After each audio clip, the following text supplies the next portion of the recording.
इयत्ता 5वी, विषय मराठी बालभारती, घटक गद्य, पाठ 4, सावरपाडा एक्सप्रेस कविता राऊत, लेखक संतोष साबळे. दुर्गम भागातील रस्ते म्हणजे मातीचा धुराळा. पाण्यासाठी वणवण करणे हा रोजचा दिवस. अशा प्रतिकूल परिस्थितीत कुरकुर न करता, हार न मानता जीवन जगणे म्हणजे एक दिव्यच. अशा खेड्यापाड्यांमध्ये गुणवत्ता असते, पण ती शोधावी लागते. असाच एक डोंगर दऱ्यांनी वेढलेला आदिवासी पाडा. पाण्याच्या शोधासाठी तेथे मैलोनमैल भटकंती करावी लागे. त्याच आदिवासी पाड्यावर अनवाणी पायांनी चालणारी, लाकूड फाटा गोळा करणारी एक मुलगी. तिने राष्ट्रकुल आणि आशियाई क्रीडा स्पर्धेत भारताचा दबदबा निर्माण केला आणि ऑलिम्पिक स्तरावर झेप घेतली. या आंतरराष्ट्रीय धावपटूचे नाव आहे कविता राऊत आणि त्या पाड्याचे नाव आहे सावरपाडा. हा पाडा नाशिक जिल्ह्यातील त्र्यंबकेश्वर तालुक्यात आहे. कविताचे बालपण निसर्गाच्या सानिध्यात गेले. तिची आजवरची वाटचाल एक दीर्घ साधना बनली आहे. राष्ट्रकुल क्रीडा स्पर्धेत कांस्य आणि आशियाई क्रीडा स्पर्धेत रौप्य व कांस्य अशी पदके कविताने पटकावली.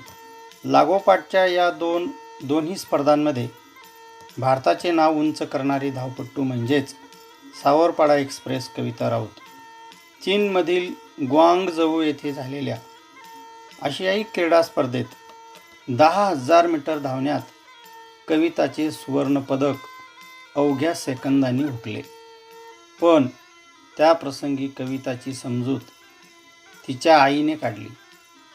आईच्या शब्दांनी कविताला दिलासा मिळाला. ते बघितले सरांनी, मुलगी कुठली आहे बुवा, तिने 1 नंबर तिथं आणला, काहीतरी तिने आणला मेडल. मग ते सरांनी अवघ्या 4थी शिकलेल्या आईच्या समंजस शब्दांनी कविताला आजवर अनेक कठीण प्रसंगी आधार दिला आहे. कष्टप्रद अनुभवांमुळे कविताचे पाय कणखर बनले.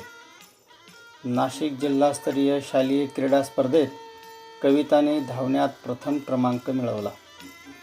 पण कविताचे वेगळेपण तिचे वडील रामदास आणि आई सुमित्रा यांना फारशा तीव्रतेने त्यावेळी जाणवले नाही.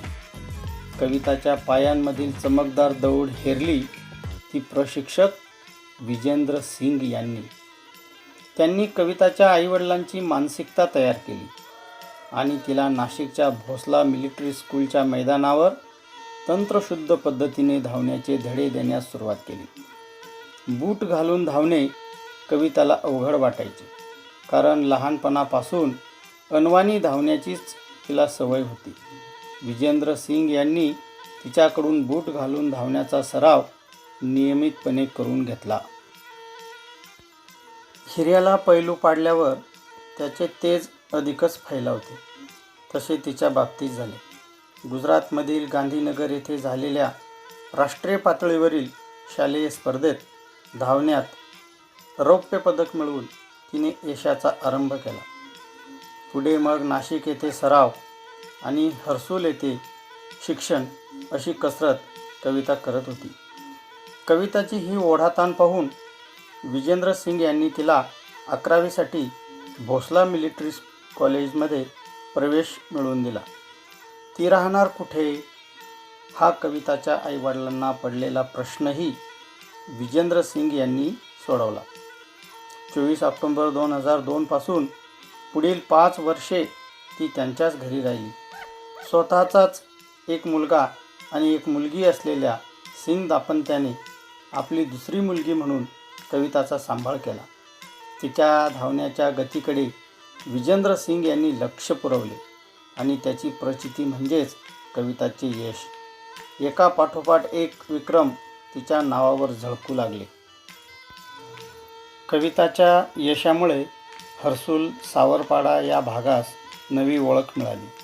आज केवळ राऊत कुटुंबालाच कविताचा अभिमान वाटतो असे नाही, तर संपूर्ण हर्सुल परिसराची हीच भावना आहे. नवी दिल्लीतील राष्ट्रकुल स्पर्धेत कविता जिंकल्याचे जाहीर होताच हर्सुल सावरपाडा येथे जणू काही दिवाळीच साजरी झाली होती. स्पर्धेत विजयी झाल्यानंतर कविता आपल्या गावी येणार म्हणून सकाळपासून जो तो स्वागताच्या कामाला गुंतला होता. कविताचे कौतुक करण्यासाठी गावोगावचे लोक हजारोंच्या संख्येने उपस्थित झाले होते. लेकीभोवती निर्माण झालेले वलय, तिला सत्कारासाठी घेऊन जाण्यास येणाऱ्या अलिशान गाड्या, पत्रकारांचा गराडा, यामुळे आपली लेक लय मोठी झाली याचे समाधान तिच्या आईच्या डोळ्यांमध्ये सहज वाचता येत होते. कविता बंगळुरू येथे विशेष प्रशिक्षणासाठी गेली असताना रोज किमान एकदा तरी आईशी फोनवरून बोले. यावरून त्या मायलेकीचे गहिरे नाते दिसून येते. कविता सांगते, आईशी बोलल्यावर मनाला वेगळं समाधान वाटतं. दिवसभरात जे झालं ते सर्व मी आईला सांगते. माझ्या त्रासाबद्दल मात्र तिला काही सांगत नाही, कारण ते ऐकून आईला उगीच वाईट वाटत राहतं. कविता हळवी आहे.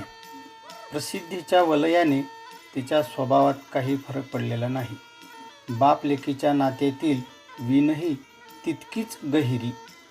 लहानपणी आपले बोट धरून चालणाऱ्या कविताच्या पायांमध्ये मोठेपणी इतके बळ येईल असे तिच्या आईवडिलांना कधी वाटलेच नव्हते.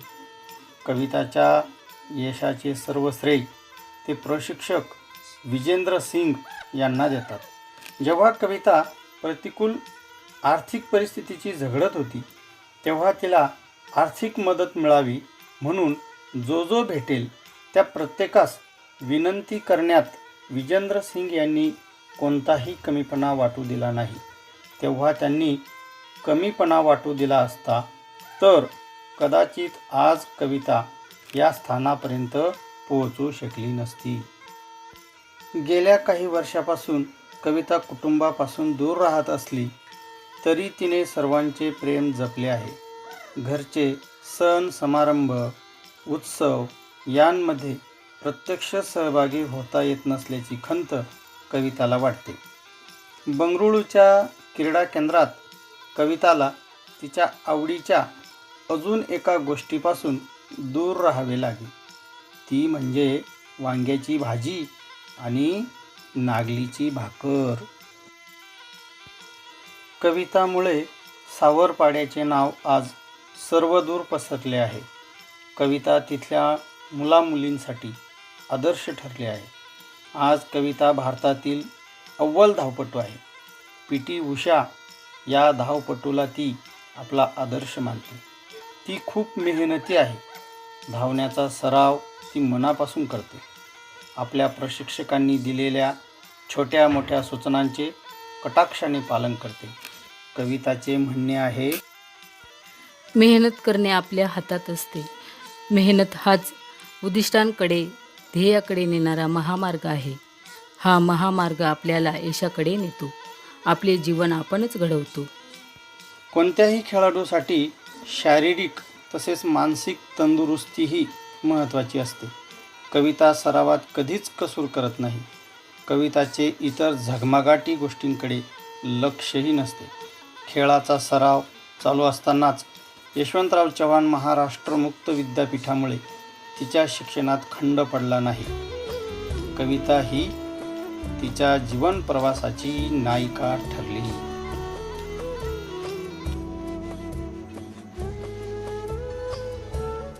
शब्दार्थ: दुर्गम, जाण्यास कठीण, प्रतिकूल, कठीण, पाडा, आदिवासी वस्ती,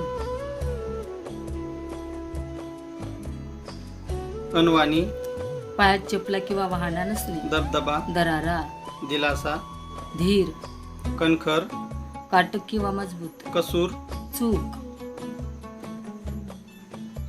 दौड, पळण्याचे कसब, फैलावणे, पसरणे, दाम्पत्य, पती पत्नी, गहिरे नाते, दृढ घट्ट नाते, नागली, नाचणे एक प्रकारचे धान्य, प्रचिती. अनुभव.